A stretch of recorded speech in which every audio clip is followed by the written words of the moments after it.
All right. We are live from the War Room. Another week of Contender Series. I believe we're in week 6 now. Yep, week 6. Crazy. Time's after- flying, man. Yeah, time is definitely flying. We got you up until there's 9 weeks of Contender Series, right? Yep, So week 9. we're almost towards the end, but the action does not stop. We got some contract performances here. We're gonna go through every fight. Well, actually, we're gonna discuss this on the fly because there was one stinker.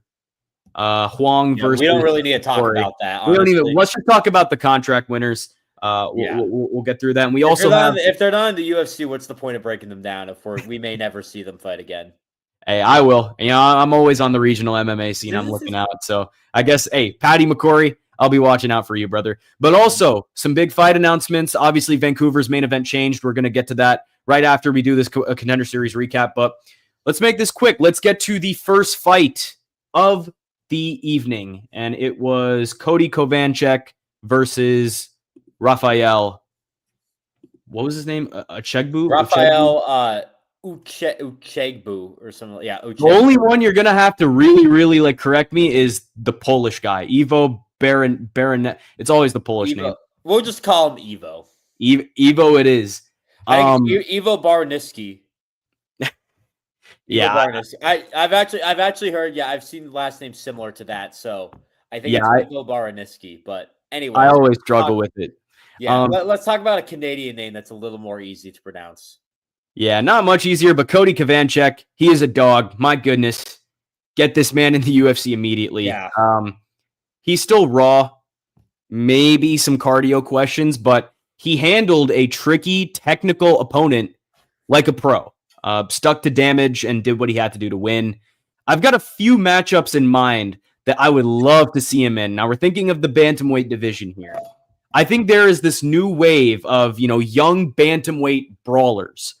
I'm thinking of guys like Alessandro Topuria, Cody Haddon, Bernardo Sopai, guys like that. I think the list keeps going on from there.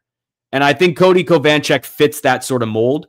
So in his first fight, I'd give him a guy like Bernardo Sopai. I think he is ready for that sort of a test. It would be, a guaranteed amazing fight, like right off the bat. And again, I want to put him against someone of that same mold just to see, does he sink or does he swim? And that's where you want to go with a lot of these Contender Series guys, because even after one fight, you don't really know for sure, because Contender Series fights hold a different atmosphere compared to actual UFC fights, in that you're fighting for a contract versus when you're already on a contract. And, you're still looking to prove yourself, obviously, but, the same hunger that existed there may not be there going forward. But obviously we can never tell. But that's kind of what I was thinking for a guy like Cody Kovanchek. Yeah, I like that too. I think the only issue I do have with this fight, and it was a dominant win, don't get me wrong, for Kovanchek, worthy of a contract for sure. But I mean, it goes into round 3, which is never like the best sign on Contender Series, especially. I mean, I won't say it's not the best sign. I think this series has been a precedent that if your fight goes past round 1, there's going to be some concerns. But 2, you mentioned Srikar, the cardio. Having cardio issues at bantamweight is never good.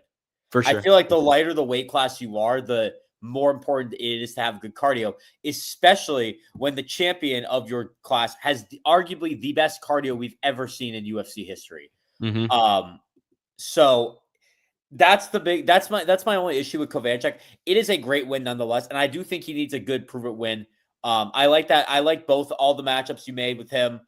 Start him kind of low, have him work his way up, but definitely someone that needed to be on the UFC's roster. And I don't want to discredit his win. I know I'm a little skeptical, but do not discredit the win. This guy could be a force to be reckoned with if he's raw, like you said, Srikar. If he can fix his issues, this guy could be a force to be reckoned with. So another guy that could be a force. Daniel Cormier was hyping him up, obviously. Gilroy boy, me and Sam from the Bay Area. Always got to represent. He was going up against Adam Livingston, who's from Long Island, so we gave Chris. So we had a little Bay. Chris isn't here to defend Long Island because we had a little Bay Area Long Island beef going on tonight. Yeah, but hey, Bay Area is always going to get the better of it, and here it was no different. Thomas Gant is going to be hell for a lot of people in the UFC. The pressure he brings is unreal. The wrestling, top tier. But what impressed me most was his timing. knowing when to go for damage versus when to lock in control. Definitely a smart, mean, and efficient performance from Thomas Gant. He didn't even flinch at the fence grabs, mind you. I think they took 2 points off for fence grabs. I don't know what Herb Dean was doing, honestly, but Gant just handled business, closed the show. Also, the guy's fighting at a ridiculous pace. In this last calendar year, or I guess not calendar year, but in the past year, 12 fights. 12 fights. I hope he keeps that up in the big leagues. Might be tough, but I can expect him to be active. If he's fighting 15 times in 2024 and 12 times in the past year itself, it's expected he's going to be active in the UFC. But overall, great performance from Thomas Gant. Did exactly what he had to do, and he got the contract. Yeah, I mean, this fighting streak is unheard of. He fought 4 fights in 4 weeks. I'm looking at this now. Yeah, this guy is 31. It was 32, excuse me. So he's on the late side and he's approaching 33. So I don't blame him for wanting to be active. I'm putting a heavy emphasis on this. I am not dubbing him the next Alex Pereira. I missed with that take with Bansangir Susarkayev. I am not doing that with him. He's not the next Alex Pereira, but you see the similarities. A guy that's a little late to the MMA game, but is extremely active and just ragdolls his opponents. He can knock you out. He can submit you. He did it tonight. He submitted someone. I don't want to say you speed run this guy, but I think you put him up with someone pretty good. I think one guy I was looking at, Elvis Brenner. We've seen him fight recently. I think he's fought some of the best of the best. I won't say best of the best, but he's fought some of the best fighters in the lightweight division, unranked fighters in the lightweight division. I'm kind of backtracking with a little bit, but I think Elvis Brenner, nonetheless, point being, would be a great matchup.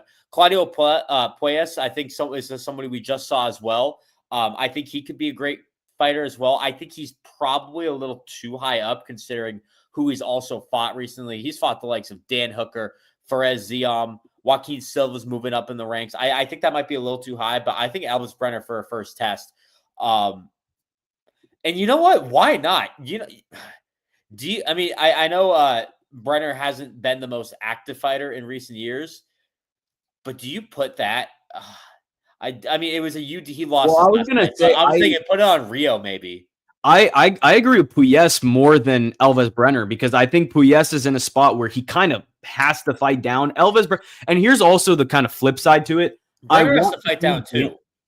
But no. The flip side of it is I want to see Gant against a grappler, like primarily a grappler. I think that's the test that I want to see him in rather than, a brawler. Because Adam Livingston came to brawl, and we saw what he could do there. But if you really want to test this guy and see what you're dealing with, I think the best way to do that is putting him up against a grappler. So Claudio Puelles, in that regard would be good. The guy just pulls guard. So if it goes to the ground, he would be in some danger there. I was even thinking a guy like Loic Rajabov, that could be a potential one. But give him that early test. Go against a grappler, see how he does, and I think you'll get a better idea of what you're dealing with. Yeah, for sure. And I'll give you one more, not necessarily a grappler, but make a little unction fight. Edson Barbosa. It's another one high up. Put him against a high vet. Somebody who's kind of on his way out. I think you do want to give him more of a prospect, but if the UFC wants to go that route, I don't hate it. Nonetheless, this guy's going to want to stay active. He is on a tear right now. He is a extremely active fighter, which is what the UFC wants. I wouldn't be shocked if we hear this guy in the lightweight rankings within a year or two from now. Definitely a new threat entering the lightweight division, but in the light heavyweight division. Oh, man. Ivo Baranowski. I don't know how to spell his last name, but after that knockout, who cares? As long as it's spelled right on the contract, it's perfectly fine. Seriously, though, that was a perfectly timed shot, clean finish, no issues with the stoppage at all.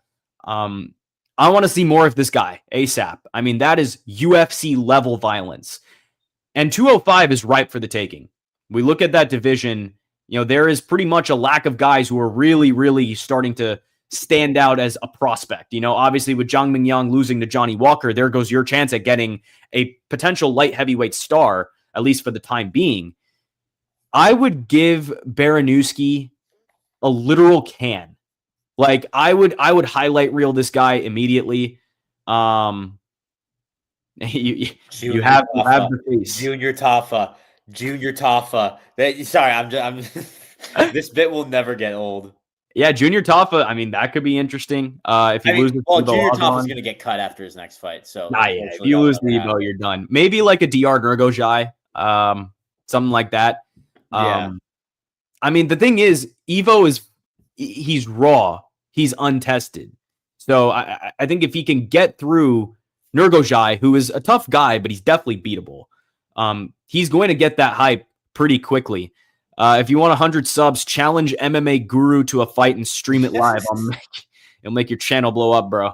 MMA Guru does not know who we are. But if you want smoke, then sure. I'll willfully oblige. I've never said no to a fight before. I'm kind of lying. But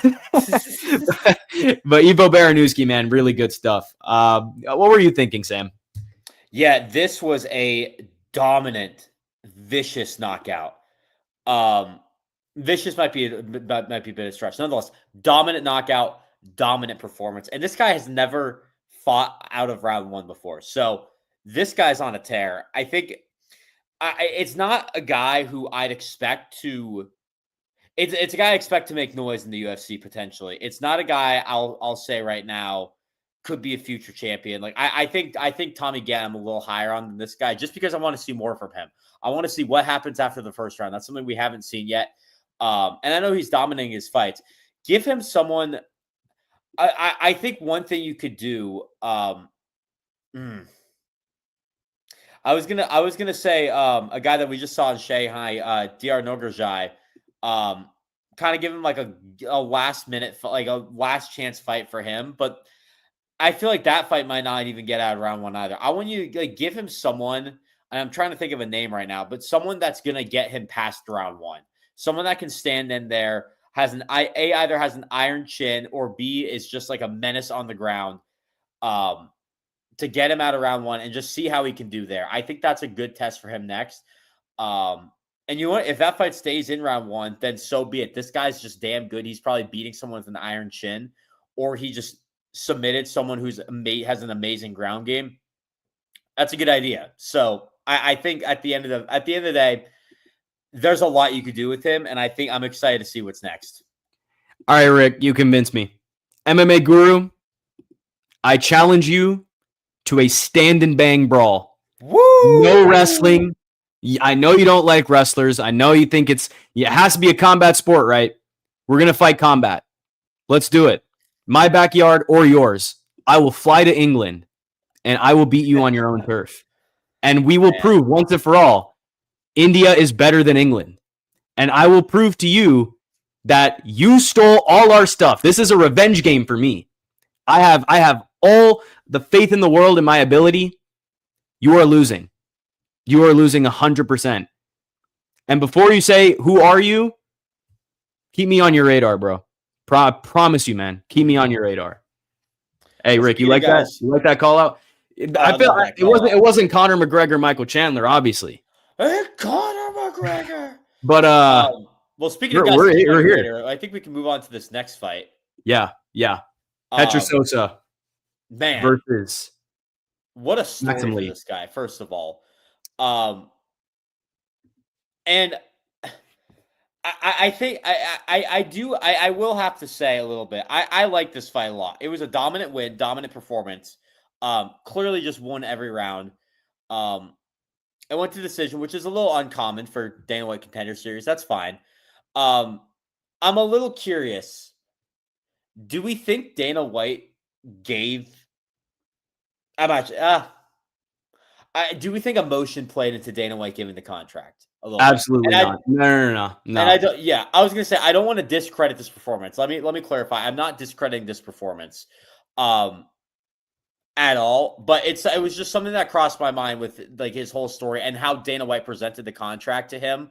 I feel like he didn't really bring up the fight. It was more just like, man, you have a hell of a story. We love underdogs like you, people who keep fighting. Welcome to the UFC. It wasn't like, man, you had such a good fight. I would have loved to see Dana White hype him up a little bit more after a dominant win. And I think that's just Dana White being if you're on Contender Series, we need to see a flashy finish, and he didn't get one here.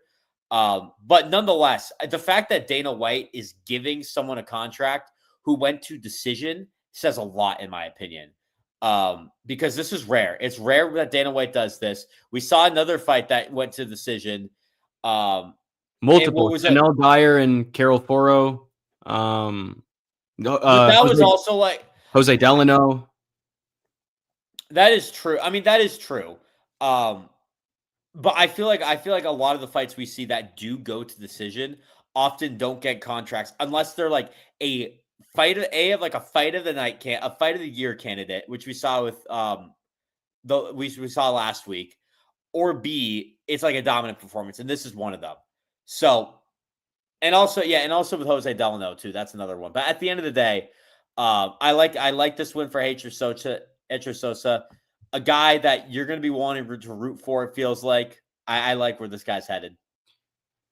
Yeah, man. I don't usually get emotional watching fights, but I feel like this one like really just hit different. What I saw in Heitor Sosa tonight, whatever he was going through, he reached this insane level of zen, like just making the right moves over and over again.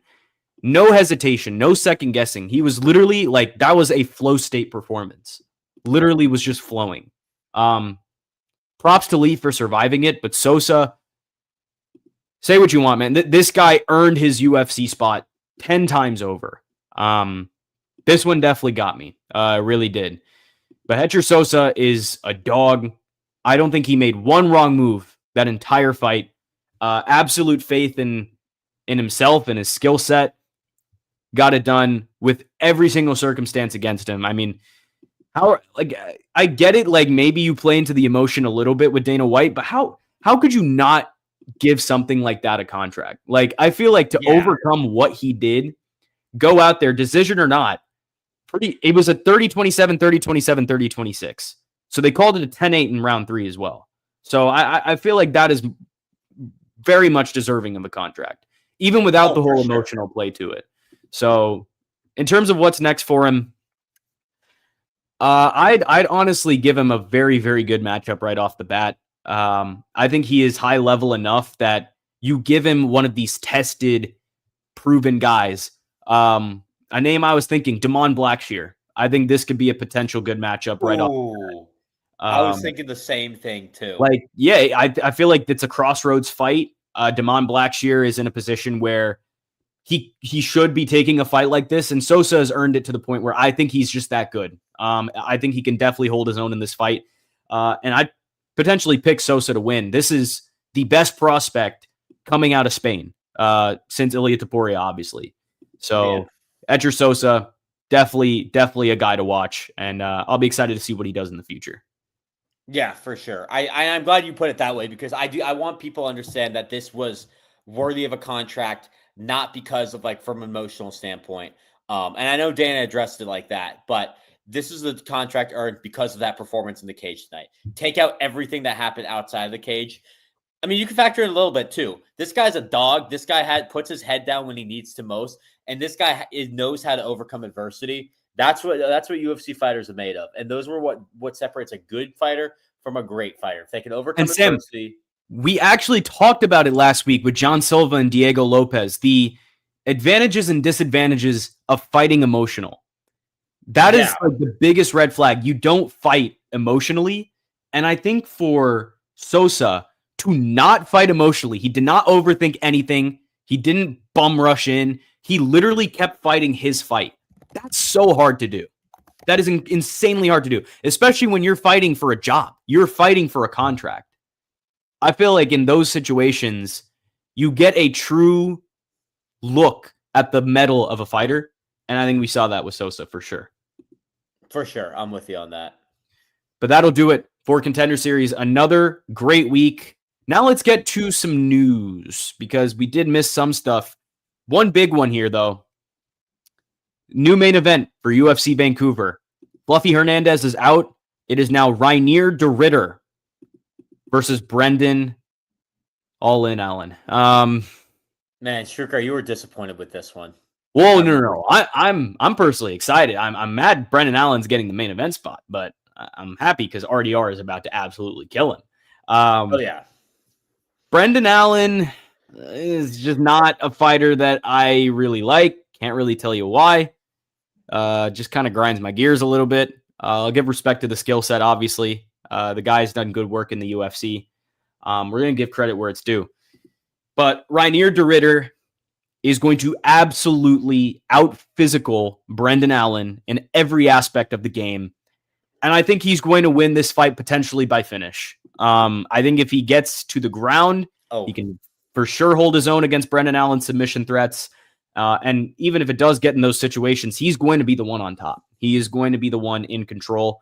He's just that big, the frame, everything plays into his advantage. And how is Brendan Allen really going to react when he has a guy that's constantly coming towards him? And I think that was one thing in the Vettori fight that we saw. Brendan Allen was constantly the aggressor. Now, obviously, he did handle the hits back from Vettori, but I feel like with RDR, it's a different type of pressure game. Very different. And I think over 5 rounds, it's going to weigh on him. I think RDR will get it done, just an early pick. But obviously, as we get closer to October 18th, I don't anticipate my pick switching, but you know where I lean. Yeah, I don't anticipate my pick switching either. Srikar, you said this might end before the bell ends at round 5. I think this one absolutely does. I have a submission in this fight. I RDR is going to. So here's my issue. I like this and I hate it because RDR is going to kill him. This is great for RDR stock. You're going to get a dominant win over a guy who's been surging up recently. At the same time, though, I feel like this confirms for me that Khamzat Chimaev's next fight is going to be against Nasruddin Imavov. Because would you rather see RDR get the title shot after beating Brendan Allen, or would you rather see him get the title shot after beating Fluffy Hernandez? The only 2 guys in the UFC that we have said can potentially beat Khamzat Chimaev are RDR and Fluffy Hernandez, and now you take one of them out of the equation. I still think it should be whoever wins. Those 2 should match up at some point. And whoever wins that fight gets the next shot. And maybe it doesn't have to be. You also now have the opportunity. The other thing you could do with RDR, you now have the opportunity to do RDR and Dricus if he wins, which is the match I had initially. And I actually think that's probably the route I would go at this point if RDR wins this fight. But we didn't hear much about what Fluffy Hernandez's injury was. So it'll be interesting to see how long he's out for. Because if it's a while, that might shake up the middleweight division a little bit. And so there's going to be some new contenders. And then by the time that Fluffy's back, it's going to be like, okay, well, now we got to put you in the back of the line again. When Fluffy was just in the front. So sucks this happened, but I think for what the UFC could have done, they made a pretty good event out of this. I don't hate Brendan Allen being on this card. I just think RDR is a much better fighter. But it's a good chance for Brendan Allen to step up and see what he can do. I did see the rumors earlier that it was going to be Paulo Costa. Obviously, those are false. I will just address that real quick. I thought that would have been an absolutely egregious fight. I thought RDR would have killed Costa, and I thought the only reason Costa would have got the main event is because of the name.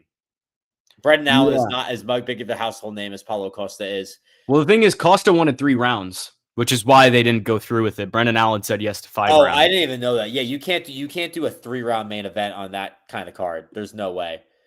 And there was no they're not going to elevate Cheeto versus a hobby to the main event. Like it wasn't going to happen. No, that's not main event worthy. You would have to either scrap the main event or you just have to pit Brendan Allen on.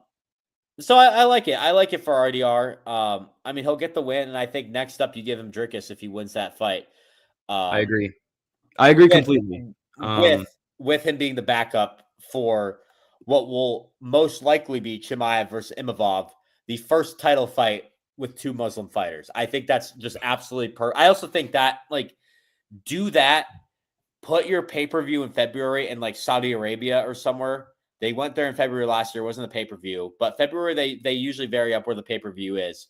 Do an international pay-per-view. I think the Middle East is a perfect spot to do it in.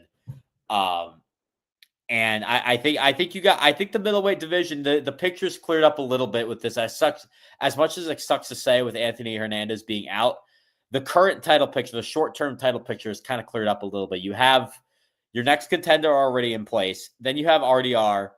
And then if you can either give RDR the title shot if he wins, or you can have him fight Dricus, and then the winner of that fights again. Maybe not Dricus fighting again. He might need another win, but nonetheless. I wonder if they'll do a pay-per-view in the Middle East so soon after they do a fight night in Qatar and UFC 321 in Abu Dhabi. I think they're going to save all the Middle East stuff for summer and fall. But it might not be a pay-per-view, but I mean, well, if Khamzat's fighting, it would have to be. But where else? Yeah. What else would you do? Like, where else would you put that fight? Vegas.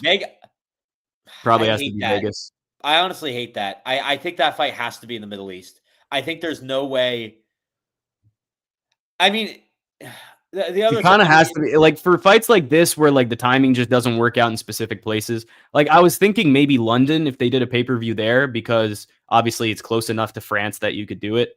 I think England is very much. I mean, it will be both. Like, I mean, both have European ties, so it could be Europe. But I will say, if RDR does win and they do that Dricus matchup, you have to do it in the Netherlands, Amsterdam, somewhere in that vicinity. It has to happen. That has to be a main event as well. So I think they're very overdue to go to London. So I think early on in the year, whether it's the first fight on the CBS deal, whether it's the first fight on CBS, like a pay-per-view, or, if they just choose to go in January or February, I think England would be a perfect spot to, I think you'll get an Aspinall title defense there probably. You'll probably get Ilya versus Patty on there probably. MVP probably fights on that card as well. So I think you can definitely stack that card. Arnold Allen will probably return on that card. I mean, we haven't heard anything about Arnold Allen. Yeah. Oh my God, that guy's MIA right now. I mean, I really don't know. I think if for situations like these, you kind of just default to Vegas because Vegas is going to have a pay-per-view in March, most definitely, or at least some point early in the year. They'll always have pay. I mean, Vegas. The thing is, I mean, the UFC has been a little more consistent with their scheduling now. The past feels like 2-3 years have been like January, February, or someone else. You come back in March to Vegas. April, May, somewhere else. June, you got one card in June somewhere else, one back in Vegas for International Fight Week is always Vegas. Yeah, but I mean, you never know. I will pose this question to you, Srikar. Where is one place and we can talk about this more later towards the end of the year, but where's one place in 2026 you want to see the UFC go? Right now, we don't have any cards announced for 2026. And we have all the bouts, I believe, announced for location for 2025 already. Yeah. Honestly, before the end of the year, sometime in December, as the last event on the ESPN deal, I want to see a fight night in a major US city. Apparently it's in Apex. Yeah, but it's gonna be Apex. But if they had the chance to do that, I think that'd be good. In terms of places I want to see them go, I have one in mind. That actually has to do with one of the fighters that fought tonight. What were you thinking? Poland. I was gonna say Spain. Yeah, Spain's an obvious one. I'm just trying to think outside the box. Spain will happen. I feel like it's going to happen one day. I mean, I agree with Poland. They seem like the White House. They seem like they have a plan for White House, which is interesting. I don't know how. I know. Well, did you see what they're planning to do? The Dana White said today that instead of fans, they want to have. Oh, actually, hang on. So International Fight Week. The plan right now is actually to do that in DC, not in Vegas. Yeah. And instead of doing International Fight Week, instead of like having many fans at the actual White House, they want to have have a watch party on the mall with UFC fighters, like a big kahuna. They're hoping to get like 85,000 for this. I kind of like it. I think, but I mean, also that's biased as a current DC resident. That if that happens, I'm going to be there, and I would love to be part of that. Yeah, for me, it's just like I'll believe it when I see it. I think it's one of those things where it's an unreal concept. It's an it's such a crazy con. Like I just don't. I don't know. I think they said the max amount of spectators they could have is 5,000, which is lower than what Trump was saying with 20,000. You can't have 20,000. There's no way you get 20,000 on the South Lawn. But and I don't. Yeah, I'm not going to get political here, but when you hear something out of Trump's mouth, you might or may not want to take it. I'd say you just temper your expectations. Temper your expectations a little bit. That's a nice way to put it. But I guess Poland's a good option. I'm also thinking in the States too. Yeah. One place they haven't been. Let me actually look up. Honestly, I think Wales would be very interesting. If Paddy Pimblett becomes a star, Wales would be a phenomenal place to do a pay-per-view. I don't think they have the facilities for that though. They have a stadium. They can do it. In a stadium? Mm-hmm. It's not a great stadium. They can do it in Cardiff. The Cardiff stadium is not great, I feel like. But I think you can make it work. See. Oh, actually, that's better than I thought. No, it's not. It's not really that great. Anyway. Also, Beijing. They have a roof. I didn't realize that. They have a roof. I didn't realize that part. Okay, well, that's more realistic. I also one place in the United States, it's a place that has like it's a major airport hub, so accessible. Gritty city. When you think of the city, you think of grit, and it's a city that hosted a pay-per-view almost what will be 9 years ago in 2026. It'll be 9 years from that. Detroit, Michigan. I feel like that is not where I thought you were going. Where did you think I was going? I thought you were going to say Philly. I think Philly makes a lot of sense for Philly makes a lot of sense. Philly actually, I think Philly would have been great. Sean Brady. Sean Brady, yes, that's the name there. I mean, Detroit doesn't really have any household names, but like neither does Chicago really. There wasn't really any household names that fought on that card. That's the thing. So Detroit, you would do it at Little Caesars Arena. You do at Little Caesars. Yep, you do at Little Caesars. And I actually think, you do that. Yeah, you do that at Little Caesars. The last fight that happened there. The last fight that happened there was the Ngannou Overeem knockout. That was that, and then Holloway Aldo, the two featherweight goats at the time. So. Just a few options there. I mean, I'm also going to be biased, and I'm going to say Oakland, California. Bring it back. One of the greatest main events ever took place there between Anderson Silva and was it Chael Sonnen? Yeah. No, it was Chael Sonnen. That's what I thought. Yeah, they fought each other in San Jose, actually. Or was it Oakland? No, it was Oakland. No, it was Oracle. They fought each other in Oakland. But yeah, bring the UFC back to the Bay Area. I know it's not really a fighting city, but hey, the MMA War Room is here to make it a fighting city. One more before we move on. If Zhang Wei Li beats Valentina Shevchenko, Beijing has to happen. Yeah, Beijing has to happen. I feel like China is very overdue for a pay-per-view at this point. You've held a multitude of fight nights in China. You could do it in Shanghai too, or Hong Kong. I know Hong Kong's not China, but any of those could work. But I feel like Beijing is just like the cultural center, so I feel like it would work out the best in terms of how many people you could get there, the facilities. I think Beijing would be the most ideal, but I agree with Shanghai and Hong Kong as well. I think those could both work. Some other fight announcements from the UFC, though. A lot of fights just got announced for UFC 322 in Madison Square Garden. First off, this one is officially confirmed. Aaron Blanchfield versus Tracy Cortez. My early lean, Aaron Blanchfield. I think this is where Tracy Cortez loses. I just think Blanchfield is very, very, very skilled. And we haven't been able to see her in a minute because the whole Macy Barber fiasco. I think, And I feel like Blanchfield was going to beat Barber as well. So I don't know. I feel like Cortez, it's a good step up for her. I think the matchup makes a lot of sense, but early lean is going to be towards Aaron Blanchfield in this one. I think this is going to be on the prelims, though. I would hope this is not on the main card, but as a prelim fight, maybe a prelim headliner, I think it can make a lot of sense. Obviously, Tracy Cortez is popular among the masses, but Aaron Blanchfield, just a dog. She was knocking on the door of a title shot before she lost to Manon Fiorot. But here she kind of gets another shot to win this one. And then maybe you get a real deal title eliminator and then you get your title shot. For sure. I like this fight. I think this one has been rumored for a while. It's a good one. Title eliminator potentially.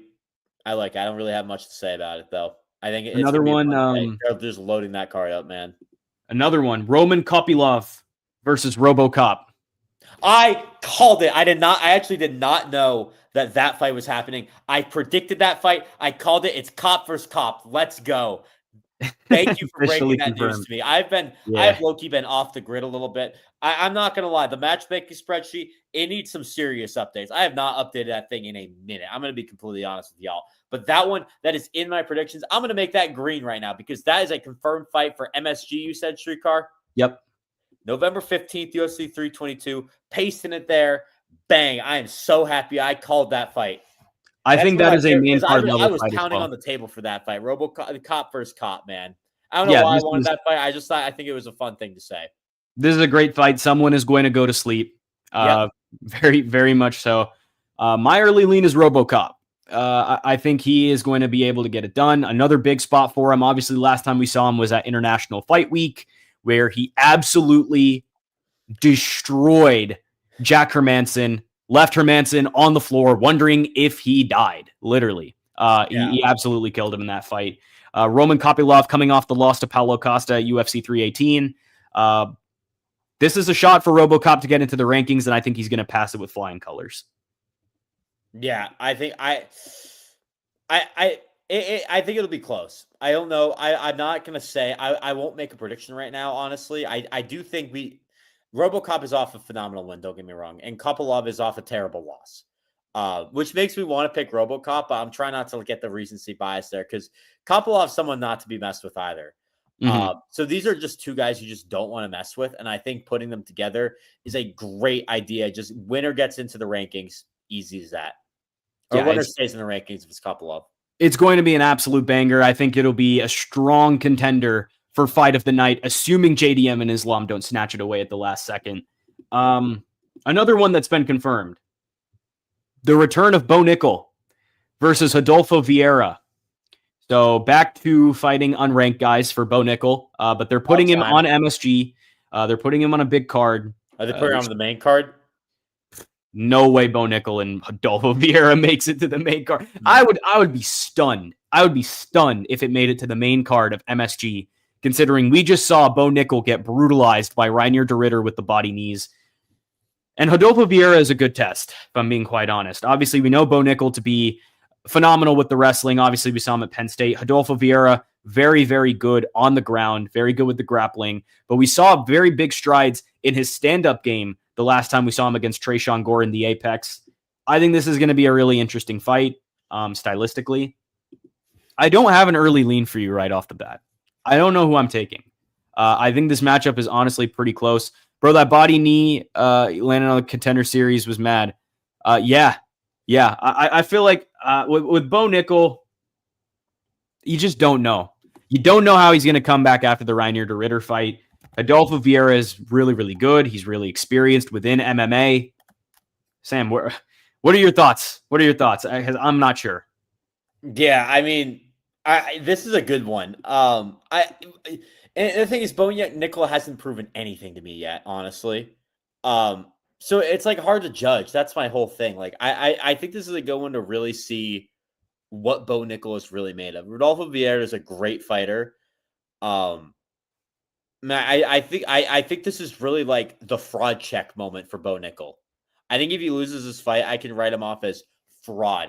Sharpie, red Sharpie, just big capital letters, fraud. But if he wins this fight, that's legit, man. I'm telling you right now, that's legit. So at the end of the day, I'm curious to see. Another one that's tough to call right now, but I would lean Nickel because I do think the UFC is hyping him up for a reason. And I think his wrestling ability is unmatched, but he may just be a wrestler, not an MMA fighter. Hey, T.O., I know what you're trying to do there, bro. I kind of saw through it a little bit. You're not getting me, man.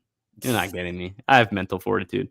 Not Contender Series against RDR. Bo Nickel should be able to hold this guy. He's fighting down, though. I think RDR is on a different level when it comes to... He definitely is, but Adolfo Vieira is as well. I think that's the big thing. How is he going to respond to this? And actually, I remember Bo Nickel actually tweeting out, put me on the early prelims of MSG. So I guess this is going to be an early prelims fight if he so chooses. But I feel like the UFC will elevate it to the main prelims eventually. But it's going to be an interesting stylistic matchup, as we both said. Another one that's been confirmed. We have 2 more that have been confirmed for UFC Oh, 3. The future Sean You got O'Malley. me? Yeah. you got me. You got me now. Yeah, You, I had like, you you before. like froze. You like froze for a solid 5 seconds. Oh, God. What man. was the last word you heard me say? Well, you said we have 2 more fights, and I heard future Sean O'Malley. We talked about this one on the last podcast, though. Yeah, Baisungur Susarkayev versus Eric McConaughey has been confirmed for UFC 322. Yeah. Going over again, Susarkayev should get this one done. Eric McConaughey, not sold. Not sold at all. When you go to split decision with Cody Brundage, can't really put faith in you. So Susarkayev should be able to get this one done. Yeah, Chris and I talked about it on the last Dana White Contender Series stream. If you want to go check that out, go check it out. But Susarkayev should win. And then finally here, the veteran Angela Hill, loaded strawweight division, taking on Fatima Klein, another veteran versus prospect matchup for her. And we know that Angela Hill really thrives in these sort of situations. I do think my early lean is Fatima Klein, though. I think Fatima Klein is really, really good and good enough to pass the Angela Hill test. I feel like if Yasmin Lucindo could do it, Klein with the striking could definitely handle it. I like the trajectory she's on. Angela Hill is number 12 in the rankings, so obviously with a win here, she would push into the top 15. But yeah, I don't know. I feel like with Angela Hill losing to Yasmin Lucindo, maybe we are in order for her to kind of broad check a prospect, but Fatima Klein is really good, and I think she should be able to get it done. Yeah, I like this. This is a good Angela Hill test. I think I also would pick Klein early. That's my early pick right now, but we'll see come November. Lot to look forward to in the UFC. And interestingly enough, Sam, I was looking through, we do a lot of matchmaking here. I want to do one last thought exercise with you before we head out for the night. All right, let's hear it. I wanted to matchmake featherweight because as I looked at the entire division, the only fight that's been booked is Josh Emmett and Yusuf Salal. That's the only fight we know for featherweight right now in the rankings, at least. Oh, I got you. I mentioned my my matchmaking spreadsheet is not really complete. Featherweight is actually complete for this, so I can go. Let me go through it real quick. Before we get to that, though, do you want to get that, fellas? I will give you a sub if you answer one and one question only. Who wins between Topuria and Patty P? There's no doubt in my mind that Ilia Topuria is winning. Yeah, I'm not gonna lie. Topuria is winning by a knockout. I'd love to think Patty has a chance. Yeah, I think Patty get knocked out would be insane. He's got a good chance. I feel like when he really does say Scousers don't get knocked out, they don't get knocked out. Like they really don't. But Ilya is different, man. He took Max's chin. That's all I needed to see. He'll take anyone's chin. So yeah, give me Ilya by vicious knockout. But we go back to the division which he reigned over for some time before moving up to lightweight. Let's just start from the top here. Obviously, we've got our title fight. And that was easy. You have a loyal sub. Man, shout out to you. Hey, appreciate you, man. Thank you. 3 subscribers away now. Come on. Thank you. The push for 100 subs continues. If you haven't, go ahead, like, subscribe. Turn those noties on if you want to see more from us. We're live every Tuesday, and we put up pics on our channel. We go live after events. Soon enough, we're going to get to Fight Companions. We're working out the kinks there, but if you're with us, you're with us. We appreciate you. Title fight, this one is obvious. It should be Volk and Lerone Murphy. Yep. Silva fell short. I think this is the clear next fight to make. I don't know if you have any disagreements there, but pretty easy one for our title fight. But I think here's the thing. So if Loev's been skipped over, Yair's lost momentum. Aljo doesn't have the hype yet. Lopez just lost to Volk not too long ago. And you look at a guy like Lerone Murphy, undefeated, fresh off a brutal knockout. This is the one. Let's get into this next couple fights here because I have 2 title eliminators set up. Now, you might have the same but in different order, but I think the 4 horsemen of these title eliminators, Diego Lopez, Aljamain Sterling, Movsar Evloev, and Yair Rodriguez. I think these are the 4 fighters you throw in title eliminators. Me personally, I'm going Diego Lopez versus Aljamain Sterling. Both of these guys 1 win away from a title shot. If either of them puts on a very strong showing against the other guy, there's no one else in line that can realistically leapfrog them, even the winner of Movsar and Yair. Because Movsar and Yair is a prove-it fight. Evloev has been ducked. He already has wins over Lopez and Sterling. He's overdue. Meanwhile, Yair has been dodging Lopez to no end. He needs a big win to stay relevant. Whoever wins this would need to do it convincingly to leap the winner of Lopez and Sterling, in my opinion. But it's a killer matchup either way. I'd also not be mad at Lopez Evloev too. I don't know how you have it shaken out right now. I don't hate that at all. I had it the other way, though. I had Lopez and Evloev and Yair and Sterling, but I honestly don't hate Lopez and Sterling either. My whole thing is I truly do believe that the number one contender and the guy put everything outside of the octagon aside. The guy and the only guy that should be fighting Volk is Movsar Evloev. I think he's the clear number one ahead of Lerone Murphy. But first of all, shout out Luis. Wow, love. Thank you, man. Just make as many accounts and get those subscribers. So shout out Luis again, man. If you guys get us to 100 subs, we have a third member. If you guys may not know, Chris Schroyer. We're gonna try and bring him on if we can. We will pester him to no end about it. But if you guys get us to 100, we're gonna try and make it happen. Luis, thank you again. Make it happen. But nonetheless, looking back at featherweight, Evloev and Lopez, I think, are the clear-cut number 1 and 2 in this division. And I think Lopez, the fact he just fought for a title and then gets, we had this whole debate on this last podcast, which you should check out. I thought Lopez looked I thought he looked like the better fighter against John Silva, who was the top prospect in this division. Srikar disagrees with me, but put that aside for now. That's my clear-cut 1 and 2. And then I think it's Lerone though. Oh, you're saying besides Lerone. But take everything out of the octagon. Okay, clear cut number 2 is Lerone. That's true. But let's take Lerone out of the picture. Let's just do contenders. People fighting for that title fight because Lerone's confirmed it. Lerone is taking that title fight next. So outside, the clear number 1 is Movsar. In my opinion, the clear number 2 is Diego Lopez, with Aljo being slightly outside at number 3. And Yair, he needs a fight or two before a title. Yeah, I can agree with that. So that's why I think you can do Movsar and Diego Lopez, do that, and then see what happens. And then Aljo can fight Yair Rodriguez, and we can see what happens with that. I know it's a little messy, but you never know with Movsar's situation. If he has to pull out again, then you just slide Aljo into that. So make that easy. Yeah, so we agree on those 4. And by the way, sorry, just one more guy in this title picture who's a little further outside. Arnold Allen. I think he fights the loser of Diego Lopez and Movsar Evloev. Well, interesting enough, I was about to get to Arnold Allen because he is the wild card of this division. Now, I have 3 names in mind for Arnold Allen. The first one being, if Yusuf Zalal beats Josh Emmett, I think you do Arnold Allen and Yusuf Zalal. That's a fun one. I don't hate that. My bad. Arnold Allen is dangerous, but obviously hasn't been super active. His last few fights have been up and down. So if Zalal beats Emmett, I think that's a fun one. If Pitbull wants a statement win in the UFC, here it is. Arnold Allen versus Patricio Pitbull would be another fight that I think Pitbull would greatly benefit from, and Arnold Allen could put a really, really, iconic name on his resume. The third one, this is the absolute, I wouldn't say reach, but dark horse.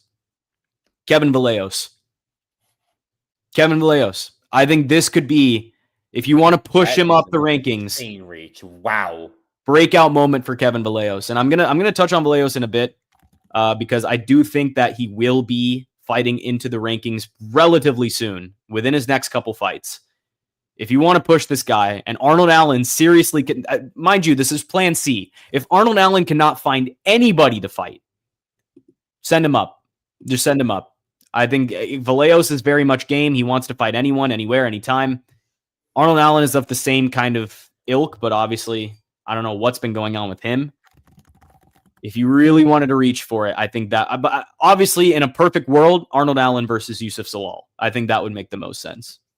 Yeah, wow, that is a hell of a reach. I mean, it's a good idea. I think that's way too high for Kevin Vallejos right now. I think he's close to the rankings. He's not ready for a ranked shot, yet alone the number 6 contender in the featherweight division.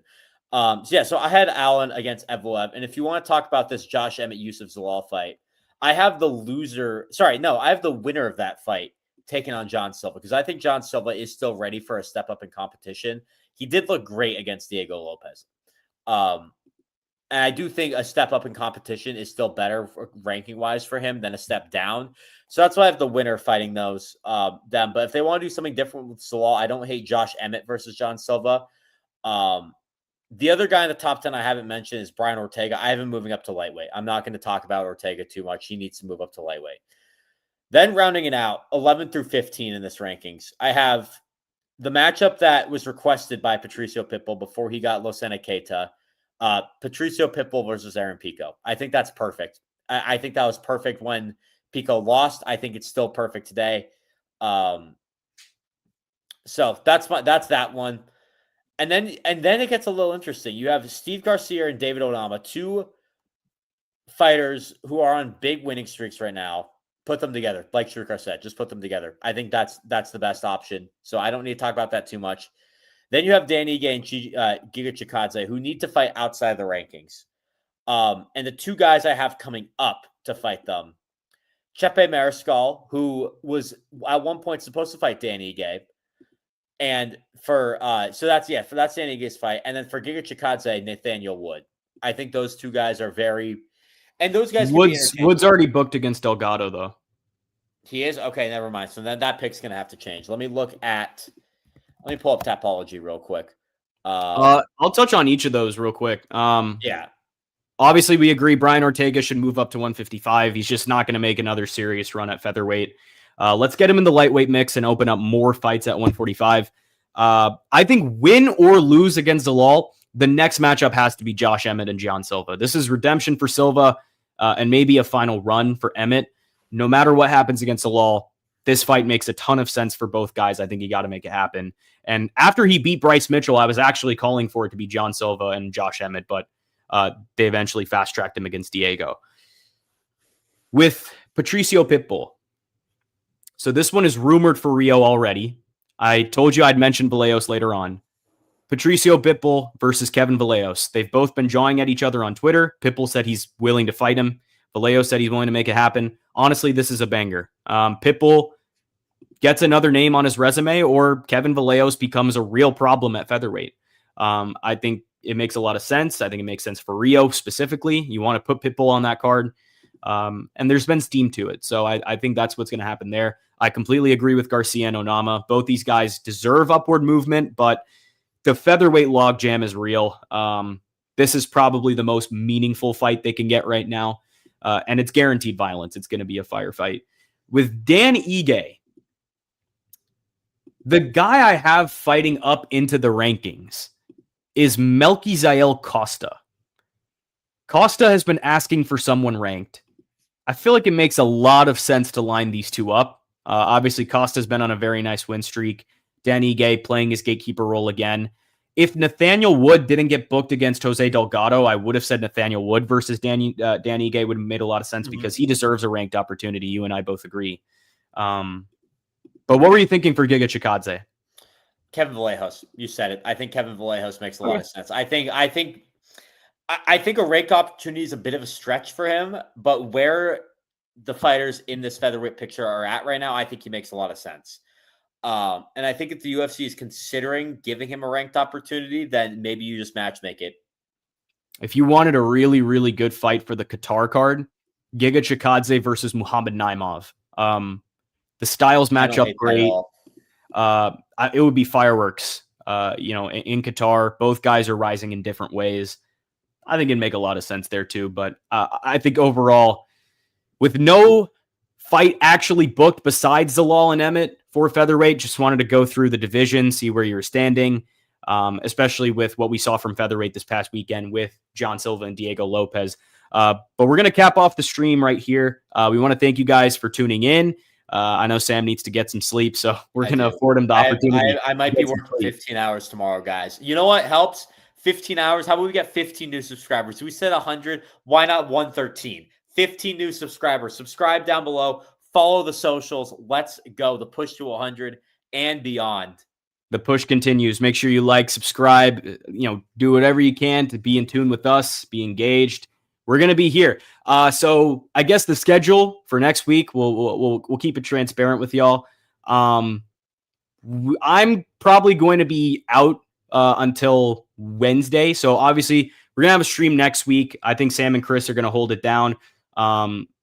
I won't be there, but we will be right back. We might be taking the weekend off. The UFC is taking the weekend off. We might take the weekend off too. Yeah, just recharge, because right after this weekend, we have 9 straight weeks of events. Banger. Guys, we are locked and loaded after this week. This is like the dead time. Once this ramps up, we're all in. I'm telling you right now. Yep. It's going to be a great stretch to cap off the year, starting with Perth and then UFC 320, then the Brazil fight night, then the Vancouver fight night, then UFC 321, and then 2 Apex events. Then we got MSG, and then we got Qatar, all in consecutive weeks, no breaks. So this is the weekend we are going to take a break, and I guess we apologize for it in advance. But if you get us to 100 subscribers, a 100 subscribers special video is on the way. It is coming. So that is going to be the video we drop in the meantime. We're still going to give you guys some content. We have a big plan for it. I'm telling you. We have a big now. plan. It's going to be great. But again, thank you guys for tuning in to the War Room. For Sam Corcoran, I'm Srikar Rajendran. We want to thank you guys for tuning in, and we will catch you next time. Peace. See ya.